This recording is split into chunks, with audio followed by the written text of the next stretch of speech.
Indonesia.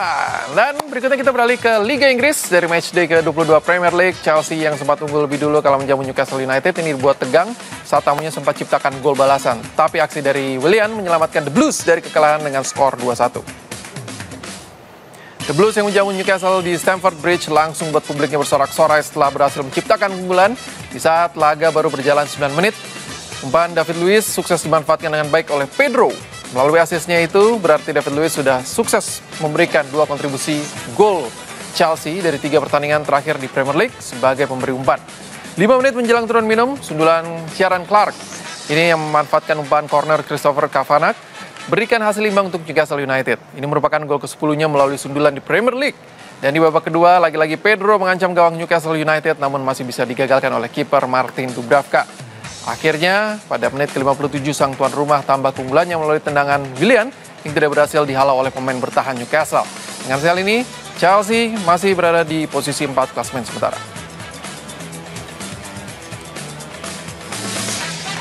Really very happy with the result. I was really very happy with the performance in Tottenham. Today we started very well, I think, for 10 minutes. But after the goal, I think that we thought now is easy, but it wasn't. And so we slept for 20-25 minutes, and at the end of the first half, we were in trouble. Yang menarik dari laga Chelsea ini adalah bintangnya Eden Hazard. Asisnya mencatatkan dia menyaingi Lionel Messi. Wow. Jadi sebagai pemberi umpan, Eden Hazard masuk ke dalam daftar 1 di antara 2 pemain Liga top Eropa sejauh ini yang berhasil menciptakan gol dan assist lebih dari 10, di mana nama lainnya adalah Lionel Messi. Hazard juga puncaki membuat assist terbanyak musim ini di Premier League, mengungguli sementara Ryan Fraser dari Bournemouth dengan 9 assist. Dia juga jadi pemain pertama yang mencapai double digit ganda musim ini di Premier League.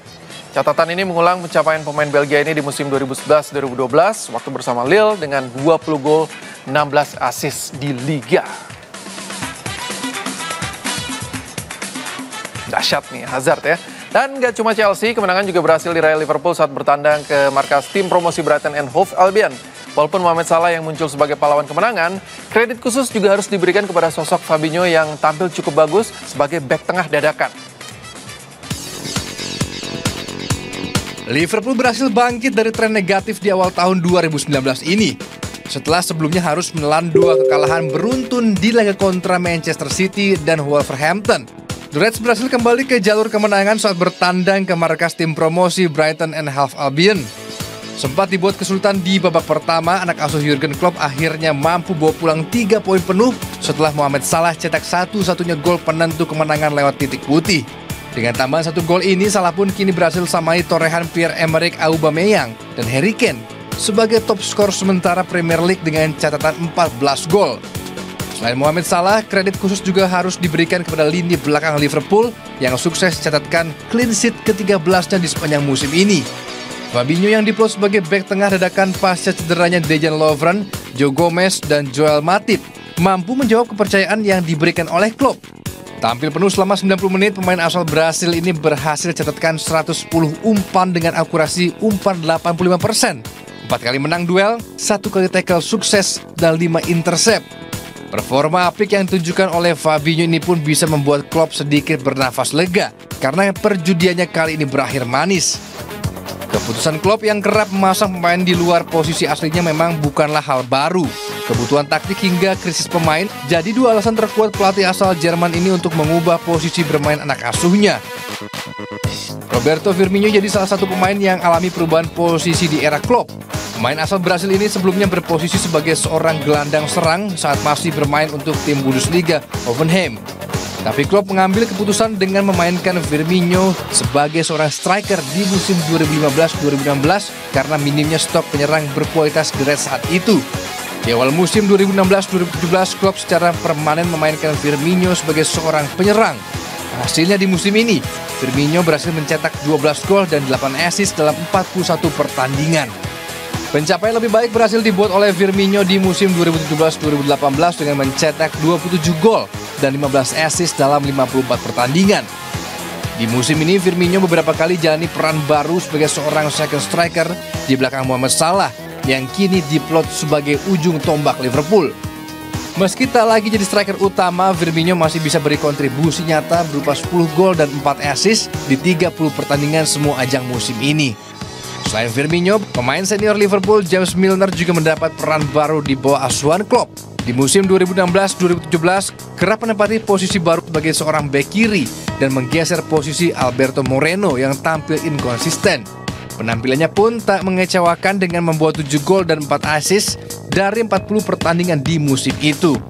Di musim 2017-2018 lalu, penampilan apik yang ditunjukkan Andy Robertson di posisi bek kiri membuat Klopp mengembalikan posisi Milner di lini tengah. Bermain di posisi aslinya, Milner mampu tampil apik. Bahkan ia berhasil pecahkan rekor jumlah assist terbanyak dalam satu musim Champions League dengan 9 assist. Sementara Manchester United lagi jalani laga ujian Solskjaer yang ujian pertama nih ya, melawan Tottenham Hotspur. Dan MU sementara unggul 1-0 lewat gol Marcus Rashford setelah memanfaatkan umpan Paul Pogba di menit ke-44. Pogba lagi mencatatkan assist. Oke, next dari Inggris kita beralih ke Italia. Dari laga 16 besar Coppa Italia, Lazio, Juventus, dan juga AC Milan sukses melaju ke babak selanjutnya. Dari ketiga tim ini, kemenangan AC Milan menjadi yang paling dramatis karena gol baru tercipta di extra time. Raksasa Italia Juventus jalani laga 16 besar Coppa Italia tanpa masalah yang berarti. Bertamu ke kandang Bologna, si nyonya tua ini turunkan pemain berusia 18 tahunnya Moise Kean sebagai ujung tombak lini serangnya. Jadi 9 menit berselang, Juventus sudah ciptakan gol melalui tendangan Federico Bernardeschi yang berawal dari kesalahan kiper dan pemain belakang Bologna. 4 menit setelah turun minum, Moise Kean berhasil buktikan kualitasnya kepada Max Allegri setelah berhasil menambah keunggulan Juventus menjadi 0-2. Ini memanfaatkan bola muntah dari Douglas Costa. Dari 2 gol yang sudah diciptakan oleh Kean, dua-duanya ia sarangkan kalah melawan Bologna di Renato Dell'Ara Stadium. Kesuksesan Juventus masuk ke fase 8 besar Coppa Italia ini di 2 musim terakhir merupakan rentetan terpanjang di kompetisi ini. Dan selanjutnya AC Milan yang bertamu ke kandang Sampdoria ini harus berusaha sampai extra time untuk bisa mengamankan lajunya ke fase 8 besar Coppa Italia. Tampil imbang di penguasaan bola, kedua tim tidak berhasil memanfaatkan waktu 90 menit pertandingan normal untuk menciptakan keunggulan.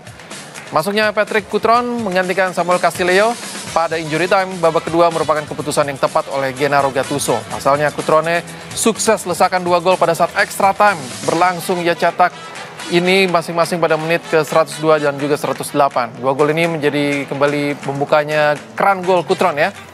Oke, next. Di pertandingan berikutnya, Lazio juga ikut melesat ke fase 8 besar setelah mengajar Novara 4-1 di depan publik Stadio Olimpico. Pada laga ini, Lazio tampil dominan dengan penguasaan bola 69 berbanding 31%. Terbukti 4 gol yang mereka catatkan berhasil dicetak pada babak pertama saja, di mana Luis Alberto sukses membuka keunggulan Lazio. Setelah itu, Ciro Immobile sukses mencetak brace, masing-masing gol diciptakan pada menit 20 dan 35. Dan gol yang diciptakan Sergej Milinkovic-Savic sebelum turun minum menggenapkan keunggulan Biancol Celesti. Dan dari semua gol dan kesempatan Lazio pada babak pertama, mereka mencatatkan 9 shot on target. Ini merupakan shot on target terbanyak yang dicatatkan Lazio pada satu babak di musim ini. Jadi Lazio gagal mencatatkan clean sheet setelah Novara mendapat hadiah penalti di menit 49. Umberto Wesipi sukses jalani tugasnya sebagai eksekutor. Dan laga berakhir dengan skor 4-1. Oke. Berikutnya ini masih dari Serie A Italia, bintang baru Juventus Cristiano Ronaldo ini seolah perlahan mulai membuktikan kalau dirinya ini belum habis atau masih dalam performa terbaiknya. Bahkan musim ini CR7 sukses jadi top scorer sementara Serie A dan rekor baru pun menanti CR7. Apa kira-kira rekor barunya? Ini dia. Ronaldo, little bit of space. Oh, he's going to go for goal and scores another super goal. Istilah tua-tua keladi atau makin tua makin jadi seolah layak disematkan kepada seorang mega bintang Cristiano Ronaldo. Kehilangan gelar individu paling prestisius atau Ballon d'Or 2018 ternyata belum menjadi akhir dari penampilan terbaik CR7. Saat memutuskan untuk menerima pinangan raksasa Italia Juventus, CR7 dianggap segera menemui akhir kejayaannya. Akan tetapi semua anggapan tersebut seolah langsung dimentahkan mantan pemain Real Madrid ini. Bahkan bersama Juventus musim ini, ia berpeluang memecahkan rekor-rekor baru yang fantastis. Yang pertama, CR7 berpeluang besar menjadi pemain pertama yang bisa mengakhiri musim sebagai top scorer di 3 liga dari 5 liga top Eropa. Rekor ini bisa dicapai CR7 mengingat saat ini ia masih kokoh di puncak top scorer sementara Serie A dengan koleksi 14 gol. Ia berhasil mengungguli striker Genoa Krzysztof Piątek dengan 13 gol dan pemain Sampdoria Fabio Quagliarella dengan 12 gol. Keran gol CR7 musim ini tentu masih akan bisa bertambah mengingat Serie A baru melalui 19 pekan. Sebelumnya, CR7 sukses meraih gelar top scorer di musim 2007-2008 saat masih berseragam Manchester United. Kala itu, ia berhasil mencetak 31 gol. Bahkan dengan torehan gol tersebut, ia jadi pemain Premier League pertama yang berhasil cetak lebih dari 30 gol sejak terakhir Alan Shearer di musim 1995-96 yang juga mencetak 31 gol.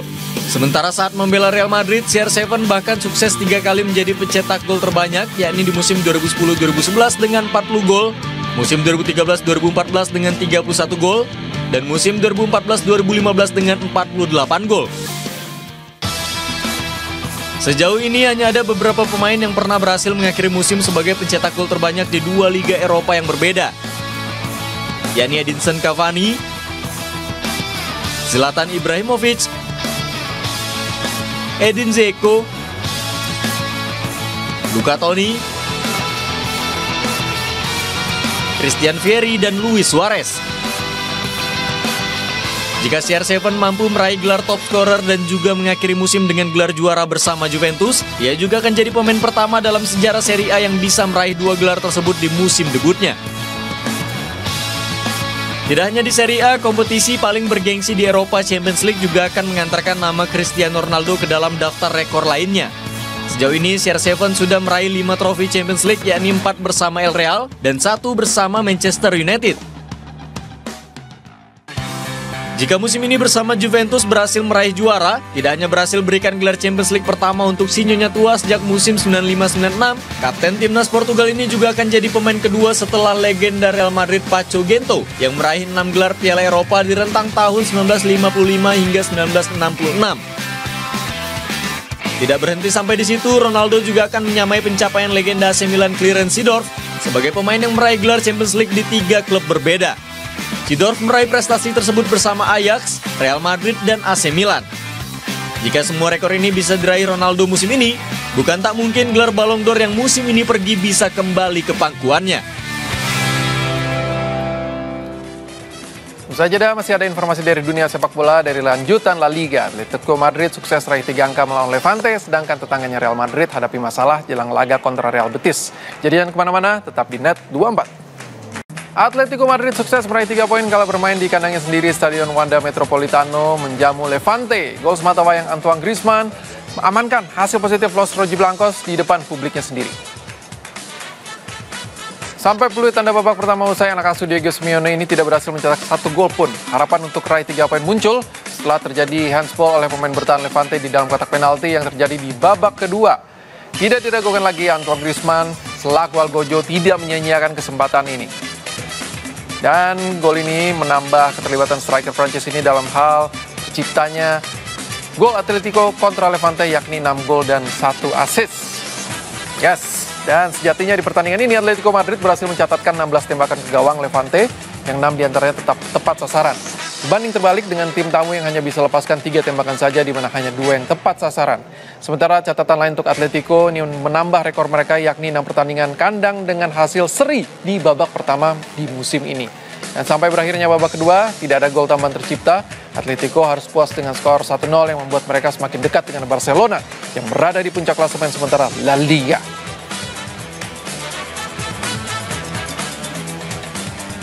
Sementara Real Madrid baru nanti akan main dini hari ini hadapi Real Betis. Santiago Solari ini dipusingkan dengan deretan pemain intinya yang cedera. Yang terakhir, kiper utama mereka Thibaut Courtois masuk daftar cedera. Real Madrid dan masalah cedera jadi 2 hal yang tak terpisahkan musim ini. Seperti wabah yang menjangkit, para pemain El Real silih berganti terkena badai cedera. Yang terbaru adalah sang kiper Thibaut Courtois yang masuk dalam ruang perawatan. Mantan kiper Chelsea ini alami cedera otot usai bertanding melawan Leganes di ajang Copa del Rey. Hal ini pun membuat Courtois kemungkinan menepi selama 2 pekan dari lapangan hijau. Kiper Belgia ini menyusul 5 nama lainnya yang telah lebih dulu masuk ruang perawatan, yaitu Marco Asensio, Gareth Bale, Marcos Llorente, Toni Kroos, hingga Mariano Diaz. Gareth Bale jadi pemain pertama yang harus menepi musim ini, ketika Madrid bermain imbang saat bertandang ke markas Villarreal pekan lalu. Setelah itu pun seolah wabah cedera langsung menyerang skuad Madrid. Jika ditarik lebih jauh, badai cedera memang jadi masalah utama Madrid sejak awal tahun 2018. Bahkan sejak itu pula tercatat hanya ada 3 pemain Madrid yang bersih dari cedera.